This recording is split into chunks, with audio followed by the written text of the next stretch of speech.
What's poppin', everybody? Hello and welcome to Popcorn Culture. My name is Ben Carlin and I am your host. And here with me today is my brother Jay, who will be in every episode. Co-hosting up a storm over here on the pop. Happy to be popping with you today, man. You are not the co-host. Well, I'm not even gonna play with subtleties today. You're not gonna play with subtleties today, just huh? Pure bluntness. Just Because actually, I believe what you're wearing today. Are you wearing a Mickey Mouse pin? Mickey Mouse pin? Is that what you got going on? I got a Mickey Mouse pin right here. You got yourself a little Mickey Mouse pin? Is it because you forgot to wear a Mickey Mouse article of clothing today and you were like, I'm going to go find our... It is not. You are kidding me. Oh my gosh. I have been conned.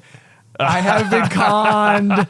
Goodness gracious. So here I am looking at Jay's outfit because he's like rooting around in the office. He's like, I gotta find that board with all the pins on it. Yeah. And I'm like, I know exactly what you're doing. Yeah. I know exactly. You were trying to out fashion me again with the mouse. Right. Mick the mouse. Here he is. And I was like, okay, look at this. He's gonna go get a pin specifically so that he can still be strutting his Mickey Mouse garb. And I was thinking that he forgot, and instead he is wearing my wedding socks. That's right. Not only were you fooled by not noticing my excellent Mickey Mouse socks, but these were socks purchased specifically to be worn at your wedding. They were exactly that. There they are. Yep. It was actually a whole thing too, because we didn't have like fun socks and we were like, we really need them.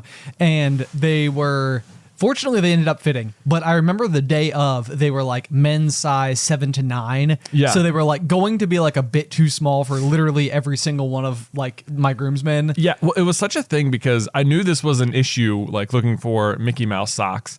And we went out to like Disney Springs the night before your wedding, or maybe like when we got to the park. Right. And I was like, we were being on top of it. We were on top of it. And I was like, I got to look for socks. Right. Because certainly if you go to like any section of any gift shop in Disney World, they have like choices upon choices upon choices. And all we're looking for is Mickey Mouse socks. Like if they're going to have anything in the sock department, it's going to have Mickey Mouse on it. Of course. Even if all they have is Mickey Mouse socks, no problem. That's all we need. Right. And I go and I find it. Unbelievably, this is like the one thing Disney does not like produce en masse. And there's like 3 sock choices, and I go and I found these exact socks, and I was like, but they're like kid socks. They're not going to fit anyone. This is terrible. They'd otherwise be great. And so I was like, the search continues. But then I think it was the morning of your wedding, like, we were doing like pictures or something with the groomsmen, and you had like one of the bridesmaids' dates. Like you're like, your job today is to find us socks, and he was like, I got it, and he came back with this exact pair. This exact pair. Shout out to Kevin. Shout out to Kevin. Thank you, Kevin. You had courage where I did not, because I got them and I was like, oh man, I could have been the hero with the socks. But instead now Kevin is our knight in shining armor. Kevin is the sock hero, and we put them on and they all fit anyway. And I was like, man. I know. But it all worked out. You were a hero in plenty of other ways. So I do appreciate that. I appreciate that. So since we tangented immediately off of our special guest thing, it actually makes me want to tangent into today's corny joke to get things going. This corny joke actually came from Little Colonel Sarah Gonzalez. Okay. And I thought it was so perfect because it hails back to a topic we were talking about. I think it was a couple of weeks ago on the Pop Now, where when we used to go to Virginia Tech football games, we had season tickets, you and I did, and we had 4 total. At the time, I was not dating Alice yet. So week in, week out, you would always bring Beth, and then I always had the opportunity to bring what we very affectionately called the Gob. The guest of Ben. The guest of Ben. Right. Kind of like what you are here on the show. No. Nope. I'm more like the cot bee. Is that right? No, that's not right. That's okay. That's okay. Coat bee. The coat bee. There you go. But okay, if you say so. That's the co-host to Ben. So this is the corny joke came from Sarah Gonzalez, and it is like the most exclusively specific to the popcorn culture community corny joke there could possibly be. But Jay, I dare say that this joke is perfect. Perfect. It is so good that I was like, man, gots to bring it up on the pop. Okay, basically the note from them said, so in reference to your story about bringing a guest to the football games with you and calling them your gob, guest of Ben, since Jay's wife Beth is his eternal guest, doesn't that make Alice your everlasting gobstopper? Oh, you get it? You get it? Yeah. It's so perfect. It's so perfect because it uses the full phrase everlasting gobstopper, which is like the catchphrase for the candy. Right. And she is like preventing future gobs. She is stopping other gobs. Yes. Oh my gosh. But there's also like that like marriage element of it in the like foreverness of it. Right. Yeah. It's I was perfect. like, I read this and like my jaw hit the floor. I was like, Sarah, you have crushed it. Like you are unable to do a gobstopper with your teeth. I see what I did there. Okay. I see what you did. Okay. You brought it back full circle. Full circle, just like a gobstopper because they're round. Because they're round. We could do this all day. We could do kind of like what you would do if you were eating a gobstopper because they're everlasting. Oh my gosh. Dude, it was too good. I cannot believe how many times you were able to do that. Had to do it. Oh, man. Oh, we can just end it there. Guys, thanks for tuning in. Thanks for tuning in. Pop, pop. Should I say gob, gob? Maybe. Oh. Probably not. You probably should because you are my guest of Ben. I'm pretty sure we just determined that all guests of Ben have been eternally stopped. Okay. Right? This helps my cause because now I can't be the guest because it really does help your cause. Because Alice is forever stopping the gob. So now I can never have a guest ever again. That's right. Which is a real bummer as someone who likes to host things. Yeah.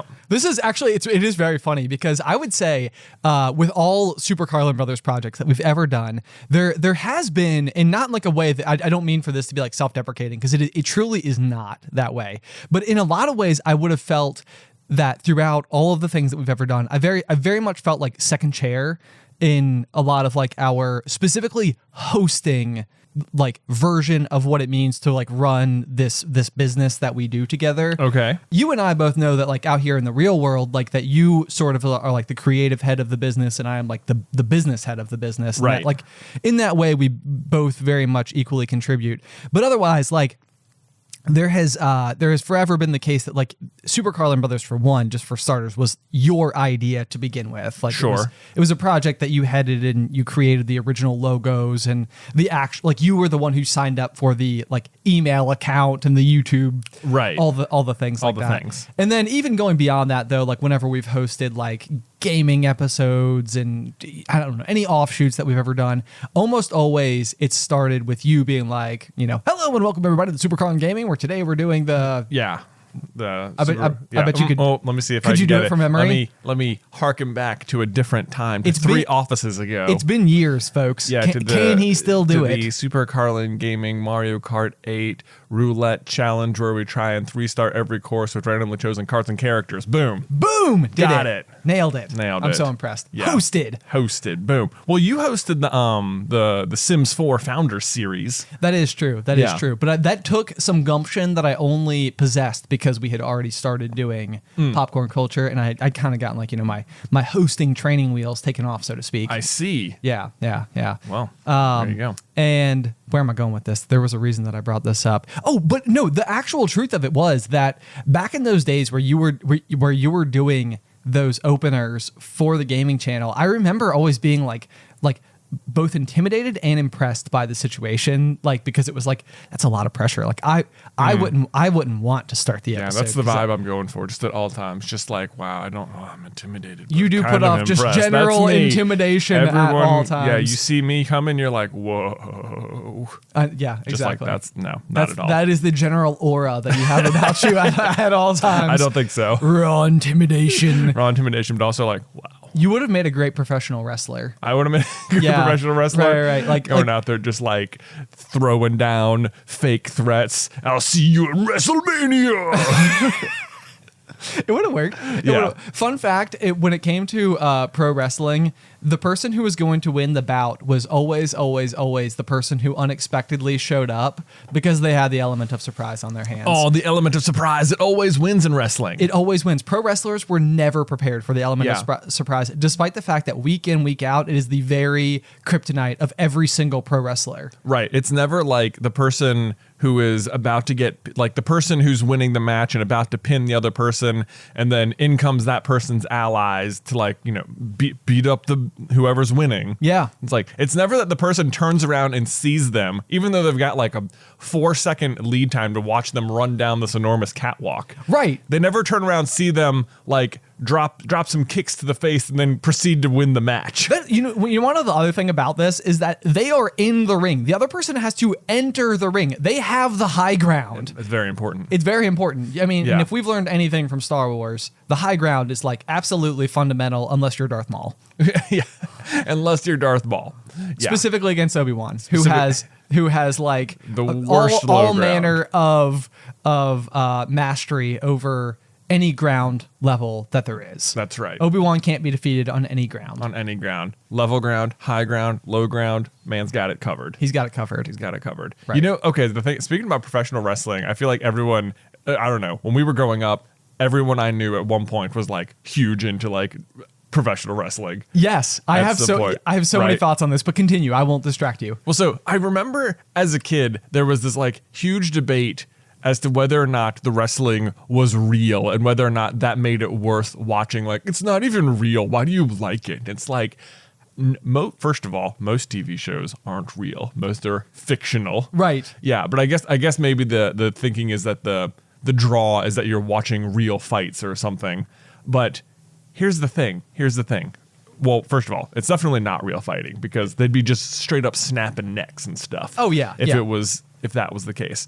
The point is, whether or not the fighting is real, the outcome is still a mystery. Yes. Like, you still don't know who's going to win, who will be benefited by the element of surprise. Right. And that's still what makes it entertaining. Yes, in a way Yeah. that it like really like it will suck you in. Like in you might think that you wouldn't like watching pro wrestling until it is on. And I would be willing to bet, and this is, I mean, it could be the same thing. And I used to give this example about The Bachelor, like when I first ever started watching it. Like I really like, I didn't want to admit openly that I enjoyed it. So what I would always be like, oh my, it's like a train wreck. Like you just can't turn your head away. Like as soon as you walk in, it's like, wait, but what are they doing? Like, and this was like me attempting to like, it was the way that I was allowed to like it, but I was also actively being extremely forward about like, oh no, I get it. Like it's ridiculous. Like I fully understand, but that's part of what makes it fun. That's what makes them.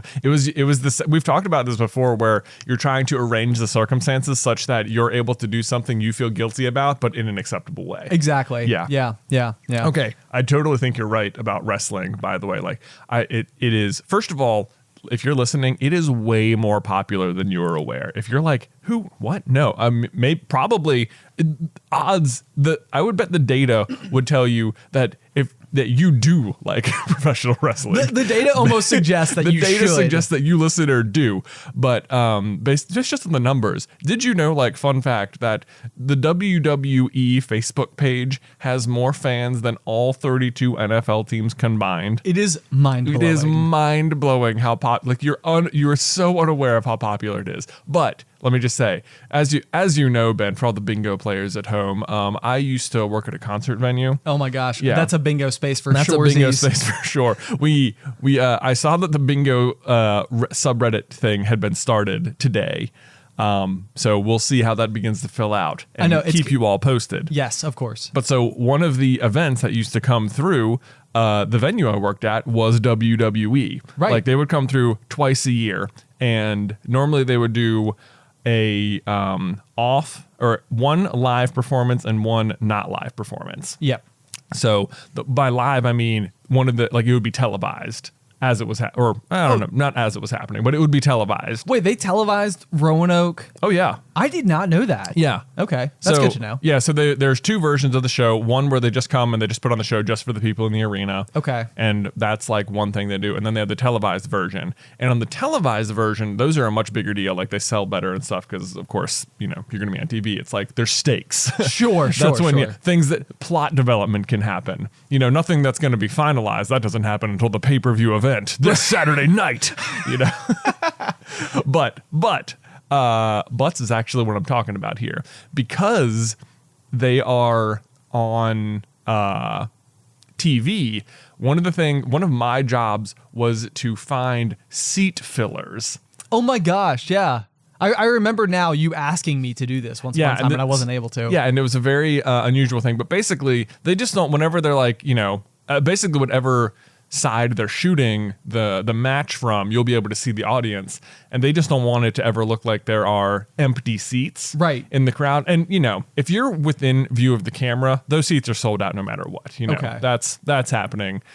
Those are going to be filling up no matter what. But what they don't account for is people needing to use the restroom, or people needing to go buy concessions, or go take a phone call or something, and those people will get up, and so the seats will look empty, and they don't want that. They don't want the seats to look empty, so they have seat fillers, and basically what our job was, you get like little floor seats sort of in the back, so you're pretty, you're still pretty close to the action. And then if people got to go to the restroom, someone would be like, hey, we need you on, row 3, section E. And you'd go and you'd sit there for 5 minutes, and the people come back and they'd be like, you're in my seat. And you'd be like, no, it's okay. It's part of the show, but cool. Yeah, great. It would be confusing. It would be confusing to come back to your seat and be like, excuse me? Because there's also like that fear. Like whenever I get up and leave my seat at any like live event like this, I do have, it's like leaving your cart in a grocery store and you're like terrified that like someone's going to come up and be like, I'm taking this cart. And like all that hard work you put into like filling it with your groceries was going to be like gone. I feel the same way about leaving a seat at a live event, where it's almost like, one, I hope nobody takes it. And two, what if I can't find it again? And so like every time I'm like walking down a row, I'm like having like active anxiety where I'm like, am I in the right row? Do I recognize the backs of these people's heads? Right. Who's this? I think that's where I was sitting, but there's people in my seats, and quite I'd probably be like, oh, someone's on my seat. Something wrong. I messed up. I should just leave. Yeah. But so my experience was like, I didn't really like follow wrestling very much at all. Okay. But I would, sometimes I would also do to be a seat filler. Okay. And what I learned was, if people who had really good seats got up and you went and sat in their seats, even for like 5 minutes, the excitement is like, this is awesome. It is it's so easy to get sucked in. Oh, like it's worth being close. Like, oh yeah, like definitely. If you want to go see a WWE match, try and get up close seats, because it is like an experience. Like, first of all, those people are giant. Sure. The guys on stage, which is crazy. Actually, also had to drive one of them around one day. Yeah. Which was an interesting Were you experience. driving your car? No. So WWE would... I was more like a guide for WWE. Like if it was the Globetrotters, yes, I had to go pick them up in my car, and I was the driver and I did everything. Oh my gosh. For WWE, they would like rent big like Escalades, and they'd have a driver, and you'd just sort of be like along for the ride, which was sort of weird, because like I would be sitting in the front seat next to the driver being like, okay, this is like, here's where we're going next, here's the next thing on the schedule, this is the address, get to here. Yep. I didn't ever feel like I was super duper necessary. It seemed like I could have given someone a schedule with an email, and they could have just followed Not that I'm complaining, because it was very interesting to like travel around with WWE superstars, and I had lunch with Sheamus at a Panera once.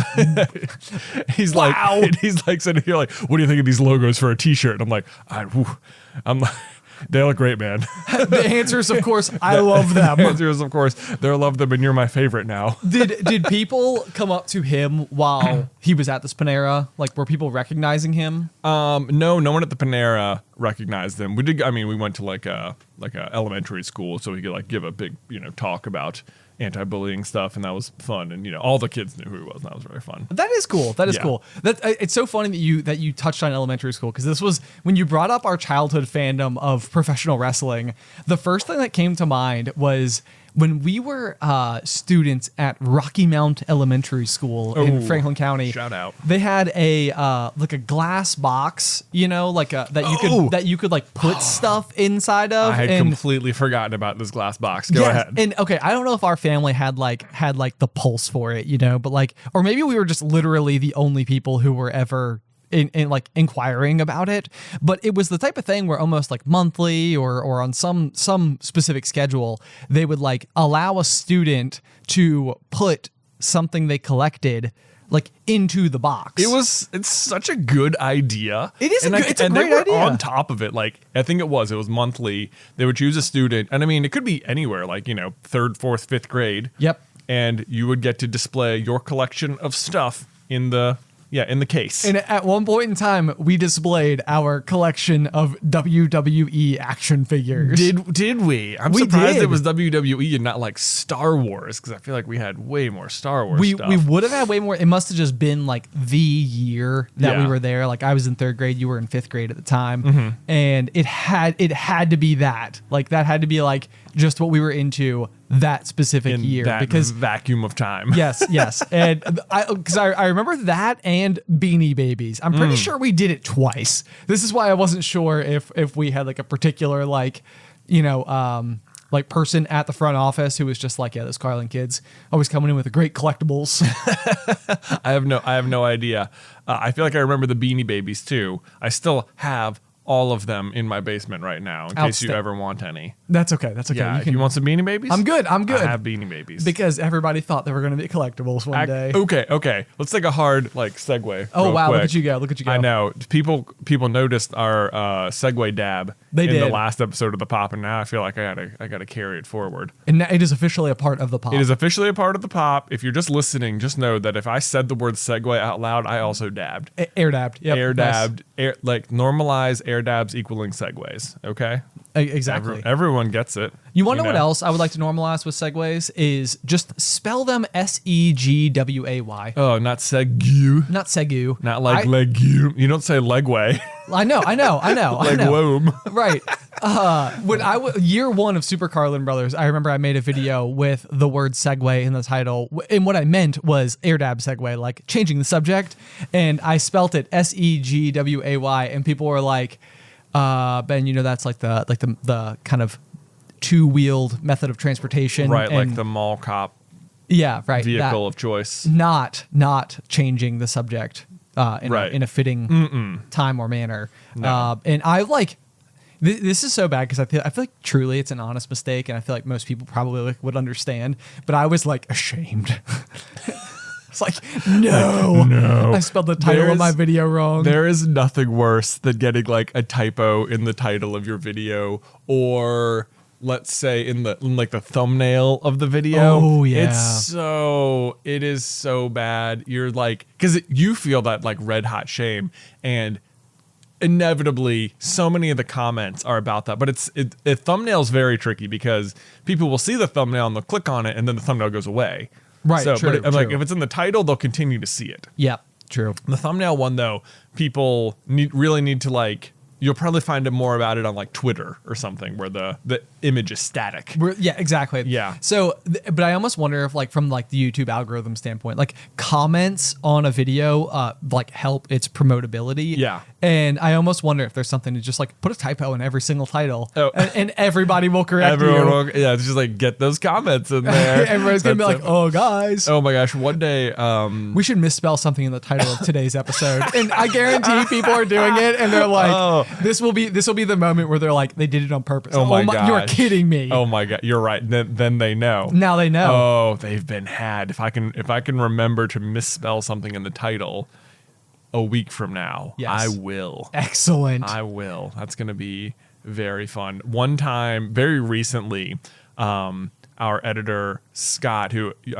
a lot of editing for the main channel, he always would put in like a funny title he made up after he Yes. like uploaded it to the channel, and Yep. then I would go in and do like all the back end stuff and change the title to like the official title and stuff. But one day it was like late. I had just gotten Luke to bed. The video had finally gotten up, and I was like, okay, I just like put everything in really fast, and I changed everything except the title, and Scott's like joke answer went up. Oh my gosh. And it was like actually real. It was like a really funny title. So it like, a lot of people were like, oh my God, that's so funny. This is, it was very funny. But to me, I was like, the title, how did I miss the title? What if that had been not funny? Oh my, right. Yes. Yeah. Like it worked out pretty good. What if it had been not good? Yeah. What if it had been not good? What if this was a horrible joke or something?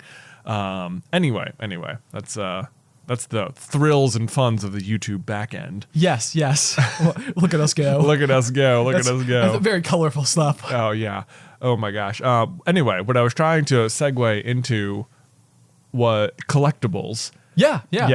So the thing that more recently I've been collecting has been, and which people might have seen even on the Super Carlin Gaming channel, is Pokemon cards, Ben. We've talked about it on the pop before. We have talked about it on the pod before. I think that very early on, and I want to say I was like maybe, and I could be wrong, someone could correct me, maybe like 3 inches ahead of the curve, where early on in the pop, I think I was talking about how I really desperately wanted to go back and buy like an original booster pack, unopened, like the Charizard, was it Venusaur and Blastoise that were on the cover of like the first edition packs. Right, and I was like, the original packs. I just want to buy one just Base for like set. just for the nostalgia of getting to open it and being like, like see what it's like. And then I'm pretty sure in the time that has now since passed, those particular packs have just like exploded in value. Like I think at the time I was like, oh my God, it's kind of absurd. They're like, I don't know, $200 a pack or something. It's really extreme. And I think now it's like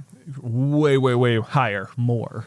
The Pokemon card game at the moment is enjoying an enormous like renaissance. Yeah. Let me just say, largely in part to one, I think Jake Paul from YouTube did like $1 million Pokemon card purchase on it made a video. Was it Jake Paul or Logan Paul? One of the Paul brothers. Paul Did, Okay. we'll just call him Paul. Paul did that, and that sparked a lot. And then I think also just COVID and quarantine and hobbies resurfacing. Yes.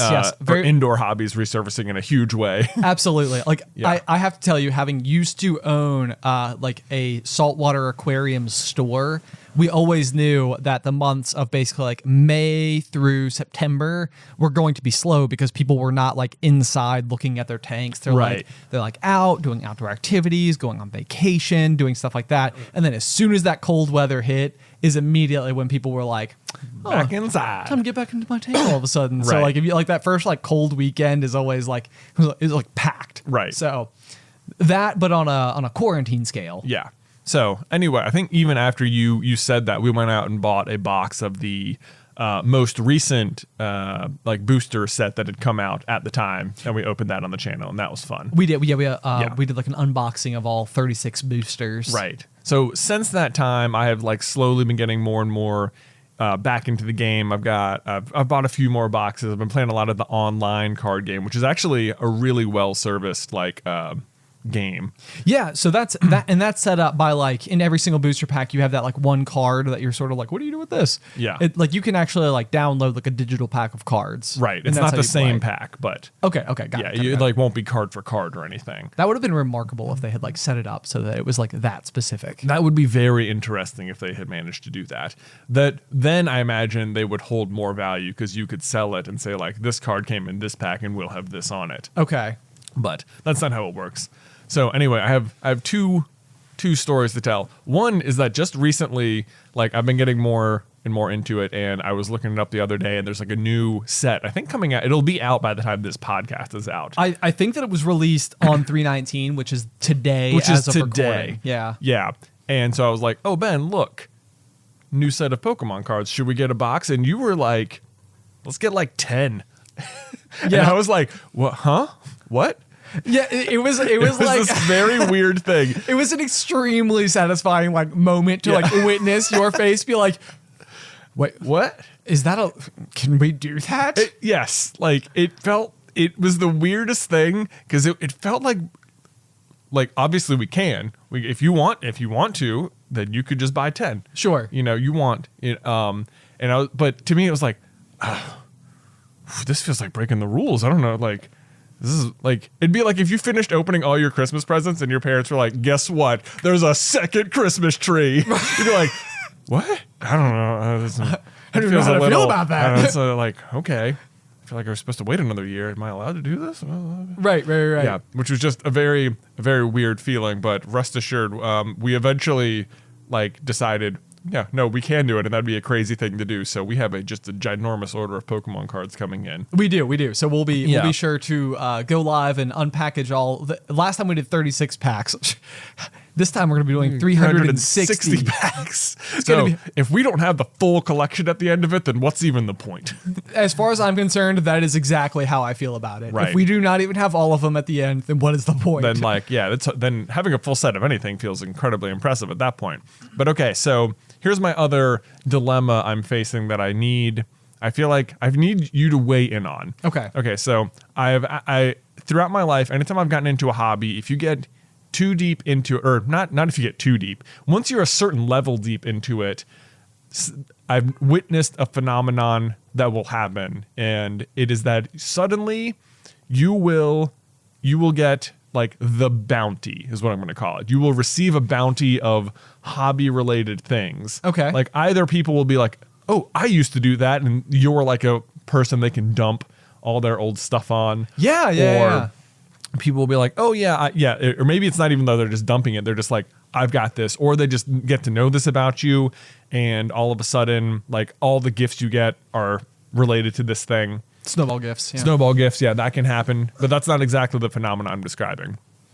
Recently, I discovered that one of our buddies, Steven, also collects Pokemon cards. Very like kind of unexpectedly. Very too. unexpectedly. He's like a big time like outdoorsman. Like he like all of his hobbies revolve around like outdoor rock climbing, mountain biking, road biking, like, you know, just anything outside, through hiking, that type of stuff. And then like just quietly and maybe a little bit randomly aggressively collects Pokemon cards. Yeah, which and it turns out that the way he collects them and the way I use them are like puzzle pieces that we're missing. Yeah, because Steven is simply out to have full sets of things. Right. Whereas what I am looking for is like competitive play. Right. So to that end, he doesn't use the online codes to redeem his packs online inside the game there because he's not playing. What are you going to do with just digital cards? Right. You know, that's not as much fun to collect or anything. So he had a stack of, I kid you not, like 400 like online codes. Okay. Which he just very generously was like, yeah, you can just have these. I'm not gonna use them at all. And I was like, oh my God, that's amazing. So cool. Like I'm guaranteed to have lots of, you know, inventory now. Yes. Inside the digital card game, which is a really helpful place to like play test stuff and be like, would I spend money in real life to own this card?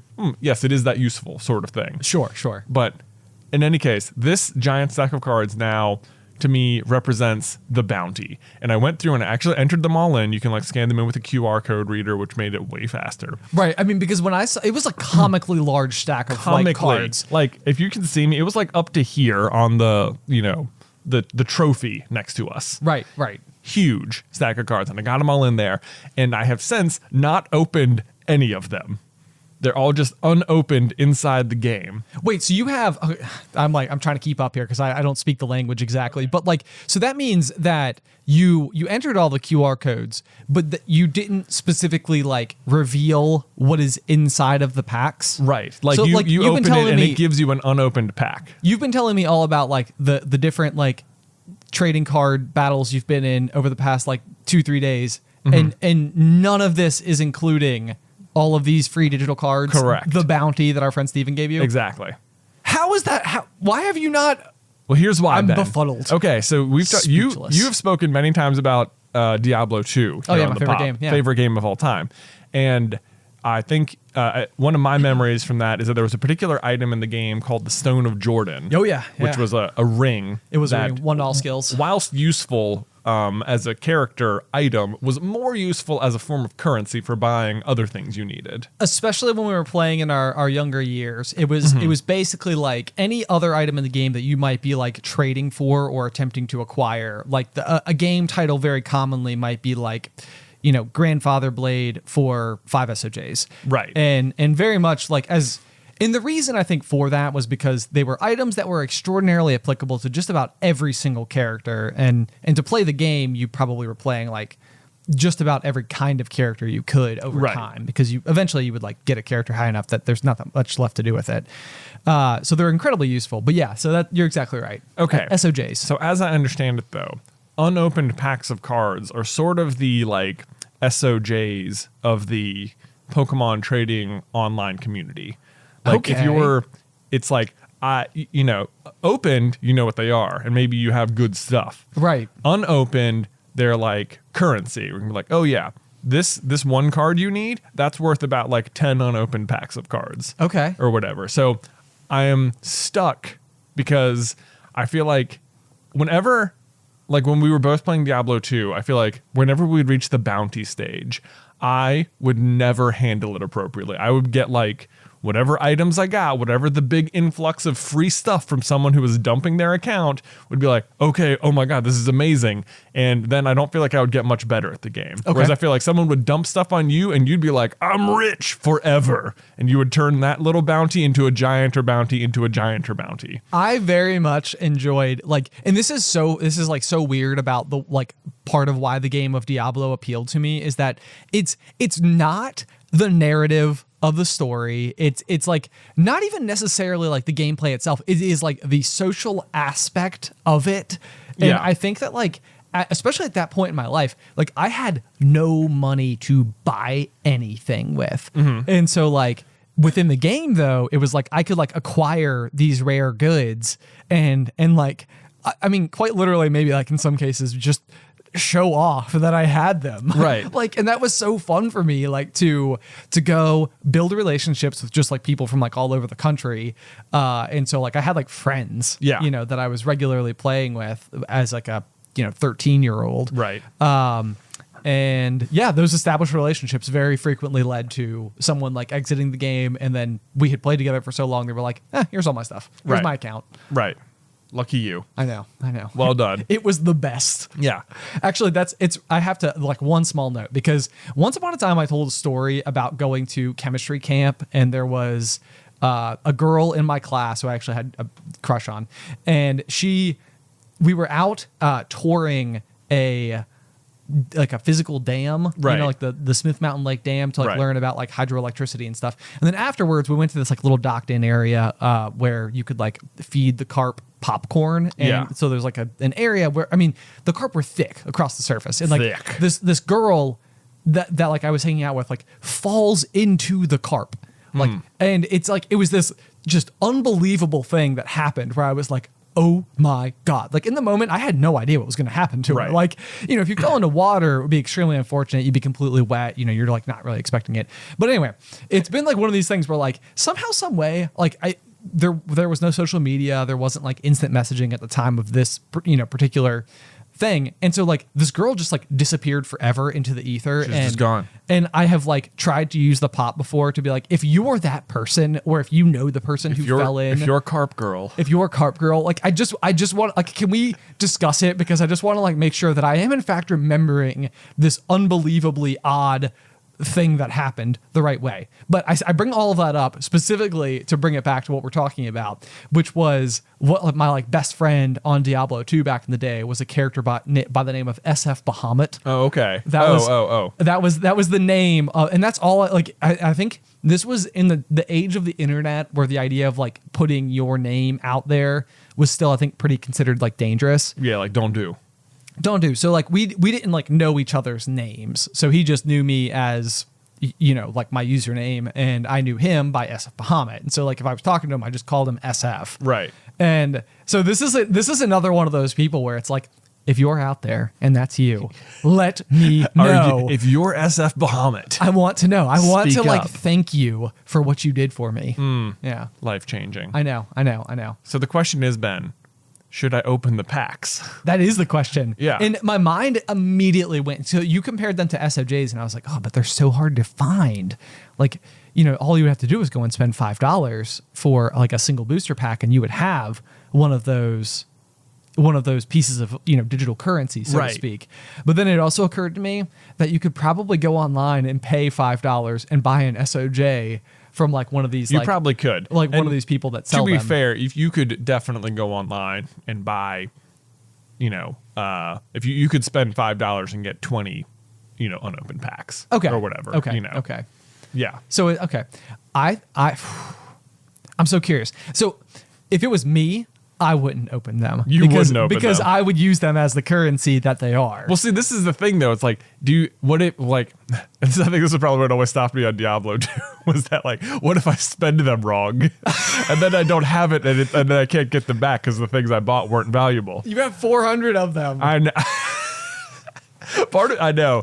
It's so fun opening them, too, though. Well, that's true too. That's exactly true. So Yeah. I will bring it back to Diablo 2 once again. Yeah. The other thing inside of that game was the SOJ that we were talking about, the Stone of Jordan. It's a unique ring, but whenever you find a ring, you wouldn't find the Stone of Jordan on the ground. You would find a unique ring, and then you would identify it, and it could be any number of different unique rings, some of which were way more common, and then very rarely one would be an SOJ. And so there was a huge period of time on the game where there was like a fad going around where people were trading unidentified unique rings. Yeah. And it was sort of like buying a scratcher ticket is what I would almost compare it to, because it was like, most likely it's not an SOJ, because even if you found 50 unidentified, it's a Naggle ring, Ben. it probably is a Naggle ring. 30 to MF though. Not so bad. But this was sort of that game, like where there was somebody would put something out there and it would make it have just a bit more potential than like what you just said a Naggle ring would have, because there was the opportunity for it to be something better. Right. And that, I don't know, that made it so very interesting to like to get involved with those types of things. But I don't know. You have so many of them that I can't imagine that there's anything that you could possibly trade them for that would be better than the potentially good items that might just be inside of these packs. Yeah, I'm leaning more towards open the packs, because the other end is that there's no matter what going to be a certain number of rare things in them anyway. Exactly. Like I'm guaranteed some power in that regard. Okay, so I think open the packs. I think open them. That's right. Okay. I think it fits your Too. personality better too. I think so, because that would be the thing. Like if I ever had this like an SOJ in Diablo, which rarely did I ever, it wasn't to be like, great, I can go buy a thing with this. It was like, great, now I can use it. Right. Well, that's why you needed like many. Yeah, So that you can have the characters wearing them, and then also have some for currency sake. Right. Yeah. I never had such. That's okay though. Yeah. That's okay. Okay. On this note, Okay. I don't think we talked about this on the pop as much as we've talked about Diablo 2. They have recently announced that Diablo 2 was coming back. It's like, so if you're They've not heard in the me. know, Blizzard, who produces Diablo 2, recently announced at BlizzCon that they are producing not only Diablo 4, but are updating Diablo 2 to put like a modern skin on it, but otherwise to make it pretty much the exact same game. And I feel like it was the news that you had been waiting for maybe for like the last 15 years. I would say that's close. Yeah. I would say that's extremely close, because when I remember when Diablo 3 came out in 2012, I was so excited for it. It was like, I cannot wait. This is going to be so great. And the game is fine. Like, and I'm sure that there are plenty of people who have played it and extremely enjoyed it. And I'm not like criticizing the actual game itself, but it wasn't like a better version of Diablo 2, which is what I wanted. Right. Like, because Diablo 3 does a bad job at being a better Diablo 2. Exactly. And so that was like, what really was revealed to me, and this is why I almost identified earlier when I was talking about it, that like it's not necessarily the storyline or like even everything to do with the game itself. It's this like X factor that it had. And so I think that that's what was revealed to me when I got Diablo 3. It was like, So it turns out that I don't just love like this perspective or the way that you can find items or like fighting Slaying these bosses. monsters. Yeah. Yeah. Like no, it's none of those things. That is what made it so perfect. But what they're creating is a remastered Diablo 2. So it's like they have like literally shown in the wipes on the screen, I mean, like brought tears to my eyes, because they'll be showing you the like, standard barbarian from Diablo 2, and they'll like wipe across the screen and it's the exact same level with the same monsters. It's just better looking ones. And it's like, oh my God. That's it. That's what I wanted. Like someone took it out of my brain and put it in front of me. Yay. I know. Amazing. I know. So whoever is that person who did this for me, I would love to give you a high five. Yeah, maybe it's SF Bahamut. Do you think? I doubt it. We never know though. He went on to work for Blizzard. He went on to work for Blizzard. He dumped his account and went on to work for them. That seems likely. Yeah. I like to think that SF Bahamut is doing this. That'd be great. He's got my back once again. Yeah. Yeah. Wasn't that your name? Like Watch Your Back Pally or something? I think it was. Yeah. This is 12-year-old me and my cleverness was that I think you played as a paladin at the time and I played as a barbarian. Oh, okay. And so I was like, oh, well, the pallies are like, paladin, pally. I was like, that's what you don't want to be. So watch your back. Oh, boy. I never picked up on that. Really? No. Oh, wow. Well, that's exactly what I was going for. Oh, well, there you go. Threat received. So 17 years later. Right. Worth it. I stand by it. Excellent. Oh my god. Okay, so let's change subjects slightly. Still under the umbrella of things that I very much care about, but it's a fitting topic for today because of the actual shirt that I'm wearing, which is just a happy coincidence. But there was the thing that I was thinking about this morning, which was basically like this having no idea what you're doing ever benefit your ability to think something is more possible than it actually is. 1,000%. Okay, so in like we've talked about Name of the Wind a million times, but Great book. inside of the story, there's one moment where Quoth is talking about this girl that he knows and how she's like writing music, but because she was never really like taught any of the rules of music, he's like, it's not like she was good at navigating the walls of the maze. She just walked right through them. Right, just like smashing through them. Yeah, it's like it didn't even occur to her that this was a rule that I was breaking, so I did it anyway. And what the end result is this like chaotic beauty. Right. It's like amazing. And this is something that like it's especially in my like early 20s, I think was very much happening all the time. Was I didn't know how hard it was to actually like do certain things. And so in my mind, everything was just like completely possible. Right. And so like I referenced my shirt that I'm wearing earlier. If you can see it, you can see that it's like a green fish. Yeah. If not, I'm describing it for you. It's a green fish. Yeah. This was the logo for a project that I created in I don't know, probably 2014 called Mountain Corals. Okay. Which was basically a project where my biggest client for my aquarium company was this museum called Center in the Square. And I had like an 8,000 gallon reef aquarium. And with that, I had what almost nobody who is an aquarium hobbyist has at their disposal, which is 8,000 gallons of stable, consistent seawater.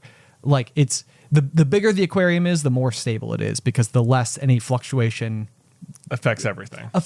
Yeah. And as a result, it's a really, really, really good circumstance to grow corals very rapidly because you have that added benefit. Okay. So like realistically, best case scenario for growing corals is out in the wild, their natural habitat, because wherever they exist is the perfect conditions for them to exist, and they thrive in those conditions. And what we're trying to do is recreate them.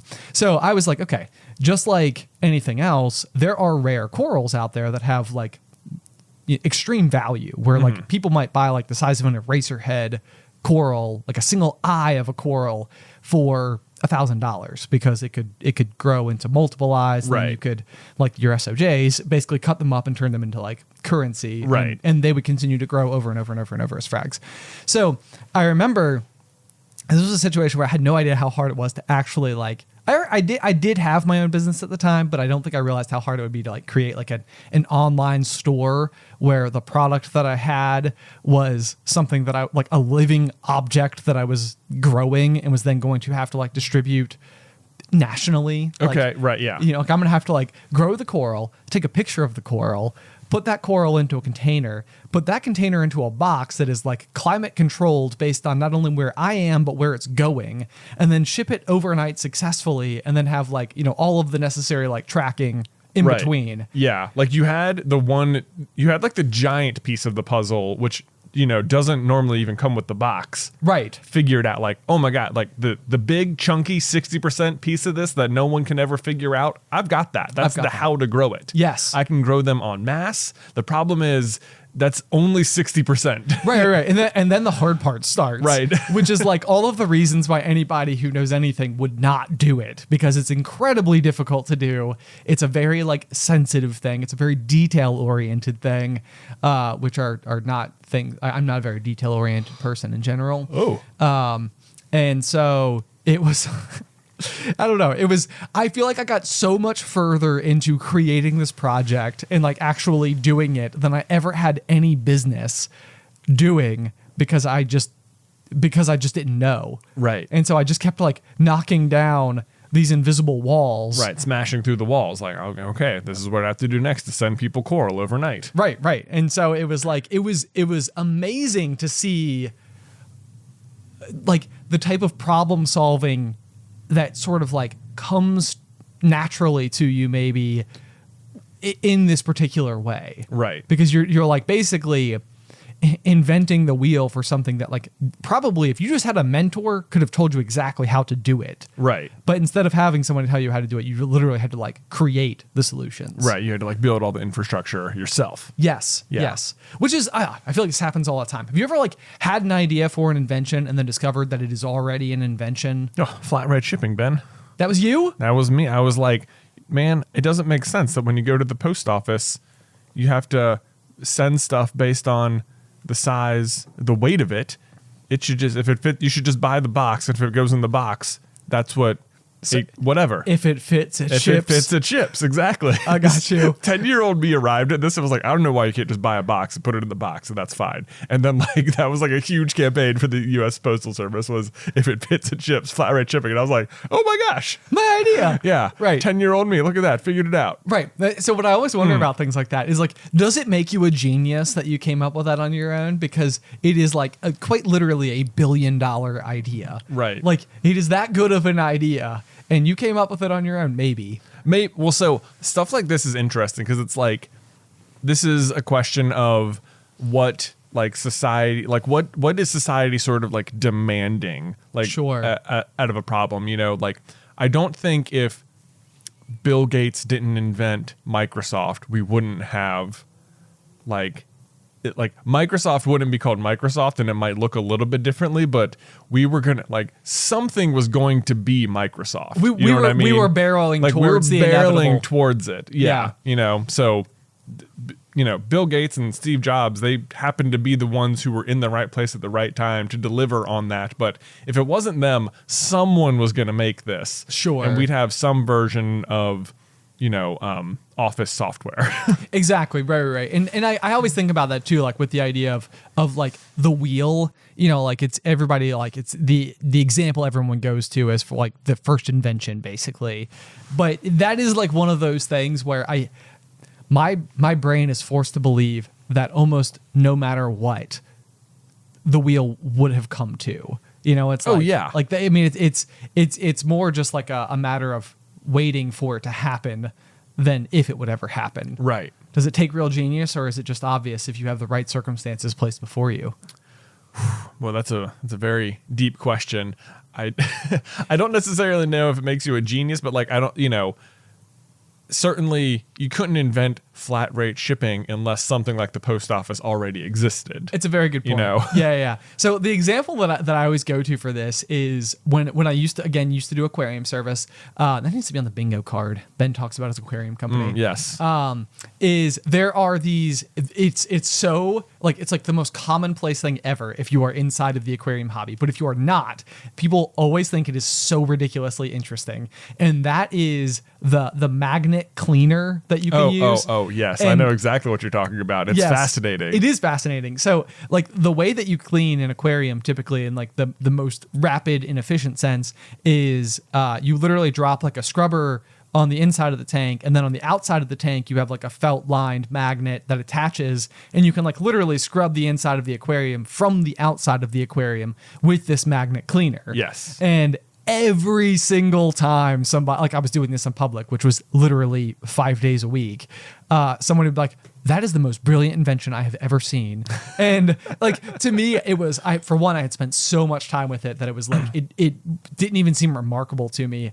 And to me, it always felt like one of those inevitable inventions, because the idea of having to like reach your arm into the aquarium to clean it every single time is probably like one of the most like deterring aspects of maintaining an aquarium for a long period of time. Right. So I always think about this, like how long would it have taken for someone to be like, there's got to be a way to clean the inside from the outside. Right. Like how do I clean the inside without having to put my arm on the inside? How do it? Magnets. Yeah. Someone would have figured it out. It's basically the explanation to everything. Right. Are all solutions just out there waiting to be found? Ooh, deep question.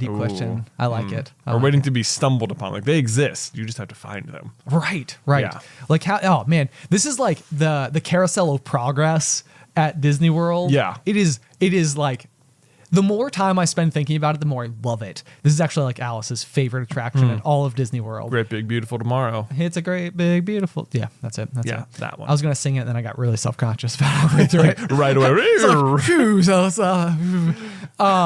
But the whole idea behind the Carousel of Progress is basically that like you're watching like each major moment throughout the 20th century as like a new invention basically came to households. Right. So like in the beginning, like, they're talking about like, I can't imagine life being any better. Like when, they've, I don't know.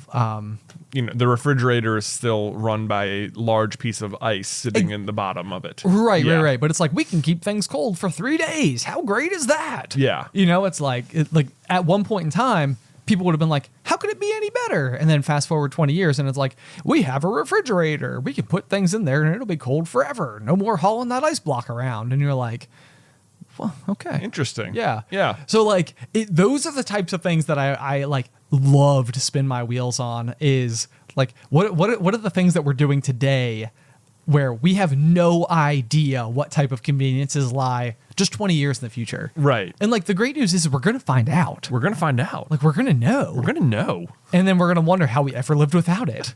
Right. This feels like the internet, when we were kids, there was no internet. And now it's like, how were you doing anything? Right. How did you communicate to anyone? Or like texting, cell phones, when we were kids, like people didn't have cell phones. Yes. It was, our dad had a car phone in the Trooper. Do you like just the word car phone? People are like, what's a car phone? It What literally, do you mean? yes. And there was like a Yeah. magnetic antenna on the roof of the car. Yeah. And it was sort of like, That was mostly a prop. I'm pretty sure it did nothing. I'm pretty sure it did nothing too. Yeah. And also it didn't seem like the phone worked just about anywhere, like super effectively, but it didn't never work. Yeah. But you're exactly right. Like that was like, I don't know, like what even getting a cell phone felt like it seems now like I don't even know if this is true, but I would imagine that like once you reach like middle school age, chances are you have one. Mm-hmm. Is sort of like what I would expect. But like I think you were maybe a senior in high school and I was a sophomore in high school when we got our first cell phones. Yes. And that was like prior to that we had one that like our whole, other than like our dad who had the other like the main one, Yeah. everybody else just shared one. Yeah. And it was sort of like Ben has soccer practice today, so he needs to take the phone so we can call mom at the end of soccer practice to pick him up. Exactly. And that was about as far as it went. Yeah. Yeah. Otherwise, if you wanted to talk to someone, you had to call the home phone, which would ring. I can't even imagine how annoying home phones would be today. Oh, yes. Like, it would just ring and the whole house would light up with ringing phones and you have to pick it up and find the person you needed. Yeah. And then no. you could listen in from other lines. Oh my gosh. That You was the word. Yeah. Like I remember talking to like a high school girlfriend and then, like mom picking up and it'd be like, Mom, hang up the phone. Yeah. Yeah. So no privacy whatsoever. Yeah, you're right though. Like the idea of like a phone ringing for the entire house to hear, it's like how many fewer phone calls were happening? I've received 4 phone calls since we've been recording this podcast. Well, so this is the other thing is that, now you can set your phone to like largely screen or like silence incoming, spam calls. Right. No such luck. No such luck. Imagine if every spam call your phone silence actually rang for your entire house to hear. Spam and calls- you didn't know who was on the other end until you answered. Right. Yeah. Until caller ID came Until out. caller ID. But yeah, spam calls must have been, that can't possibly be the right way to say those words, in order, much more effective than they are today. Because you were almost guaranteed to get the person to pick up. Yes, exactly. Yeah. Exactly. Yeah. So, very, very fascinating. Moving on here as we sort of close out today's episode a little bit. I have one last question for you that Lay it on me. I would like to just throw your way, and everybody else, all the little kernels out there listening. It would be, if you had the opportunity to go to Mars, Yeah. and be like amongst the first, let's say 25 people to go, but you knew you were going to go, and it was like a one-way ticket. Mm-hmm. Would there be? Because we talked about legacy last week, like for a very long time, and I was like, "Ooh, this would be so interesting," because it would be, you could have the legacy forever of being one of the first 25 people to ever go to live forever on Mars. Like with the idea being like there would be no like insufficient technology currently to like there'd be enough to get you there, but maybe not enough to bring you back. Interesting. And the idea would be that like you would go and you would still live out the rest of your life, but like as far as the people on Earth were concerned, you would be gone forever. You're effectively dead. Right. Yes. Yeah. Yes. In a very odd way. Right. Like, because you're right. If you're going to live out the rest of your life, as far as the people on Earth are concerned, it doesn't matter if the rocket ship blows up on takeoff or if you successfully land. You're gone no matter what. it's again, we've brought this up Rocket before. ship, great word, by the way. Rocket ship, great Yeah. word. Yeah, it's like Schrodinger's cat again. Oh, yeah. Where it's like you are simultaneously like alive and dead. Right. So the question is like, would that be enough of like a, maybe even a better question would be, how many people do you think would volunteer to do it? Like, would it be something that so few people would want to do that getting 25 people would be like really difficult? No, not at all. I think you'd find tons of volunteers. Okay. Who would be willing to be the first people on Mars. I don't want to be the first people on Mars. No. I'm pretty happy here on Earth. Okay. Yeah, we're pretty set, Well, I think. It's a nice little plan. Lest we I got find here. myself in a much more tragic situation at some point in the future, then yeah, I'm pretty set on Earth. Okay. I love that. Yeah. Love that. And then I had one last question because I also thought about this from a conversation I think we had a couple of episodes ago where we were talking about like, what if the Earth exists in like this tiny little like microscopic way? And I think you like poked my One True Host trophy and you were like, what if I just brought the end to like little civilizations that were living in those like little tiny spaces? They're gone. And it was like very, I don't know, mind warpy to think about. The other thought that I've had about our planet, you know, and people are like, there's so much other space out there, you know, like surely there's no way that there doesn't exist life somewhere else. Sure. Like how that would represent, because if there wasn't, it would represent that planet Earth is the most remarkable thing ever. Like as far as any version of infinity as you could possibly think is concerned, it is the most remarkable thing ever that life was able to exist in the manner that it does on this rock. Like I think that is sort of like a fascinating way to look at it. Or to take it one step further, because I think typically when we imagine life out there, there's always, your mind kind of goes crazy with like giant blob creatures and like, I don't know, different types of creations and stuff. But like the other thought would be like, what if on that note, we are not the only one ever, but we were the first? I've thought of that like before. Like it seems like certainly there's no way there's not some other life, be it like microscopic organisms or full-on sentient beings. Right. It's so big. And there's so much. It's like too big for you to understand. It just feels impossible that there's not. But like maybe is it like, but the argument people will always come back with like, well then why haven't we like heard from them? Sure. Or why haven't we been able to like make contact? And it's like, one, still bigger than you're thinking. Right. But right. two, like what if, you know, you always think of other aliens as being way more advanced than us, but it's like, what if we are the most advanced? Like someone has to be the first most advanced.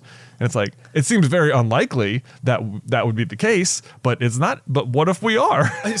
Yes, it's exactly that. Someone's got to be. Someone's got to be the first most advanced. Right, yeah. Maybe exactly. it's us. Maybe it's us. Way to go, Earth. Yeah. We did it.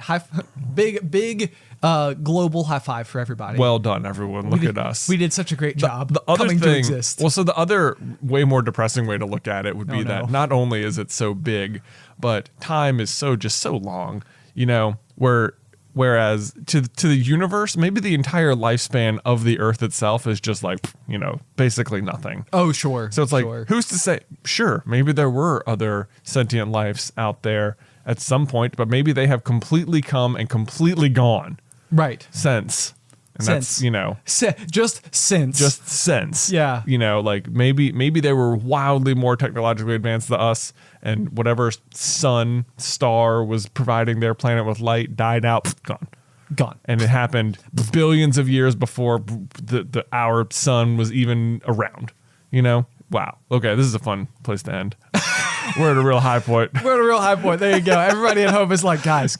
Bring it down. Right, Here's, yeah. You know what? The great news is it really doesn't matter because we're here now. Exactly. Yeah. Exactly. And just so grateful for that today. That's a good Right. thing to keep in mind.